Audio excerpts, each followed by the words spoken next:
Aujourd'hui, la nouvelle société de consommation est beaucoup basée sur l'Internet et du coup sur les données personnelles qui sont collectées à la faveur d'un acte de consommation. Et donc, il était logique qu'une organisation de consommateurs se penche sur ce phénomène des données, puisqu'il y a un enjeu de liberté publique. Dans un marché global où la donnée a été donnée, offerte, vendue, louée, refaite, sans que personne ne comprenne vraiment ce qui était en train de se passer, le fait de pouvoir le mettre au grand jour et de pouvoir avoir des outils pour taper sur ceux qui le font à l'insu de votre plein gré carrément, c'est vraiment important. D'abord, le consommateur, justement, il faut l'informer et le former.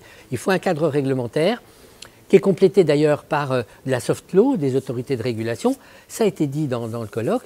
Et puis, au final, l'effectivité, il faut que les sanctions soient là. La manière dont le règlement à la protection des données a été construit, il ne parle jamais de technologie, il parle de responsabilisation, d'information, aussi d'analyse de risque. Donc c'est une nouvelle opportunité si les gens choisissent de prendre justement les obligations européennes, les valeurs et l'éthique européenne et décident de s'en servir pour créer des services à valeur ajoutée pour l'utilisateur. Donc je pense que ce sont des principes de base qui vont nous permettre effectivement d'aller au-delà des technologies et de vraiment réguler sur nos droits fondamentaux. Le consommateur, il ne se rend pas compte que sans même qu'il y ait d'escroquerie, de cybercriminalité, les données personnelles font qu'il risque d'être instrumentalisé par rapport à ses propres besoins, ses propres envies et qu'il perde sa libre détermination en tant que consommateur.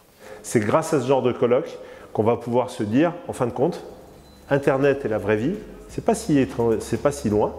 Et donc que la data pour le consommateur, c'est quelque chose de vraiment important. Et si vous n'en parlez pas, ça reste sous le radar, comme si c'était normal. Et ça coûte très cher à tout le monde.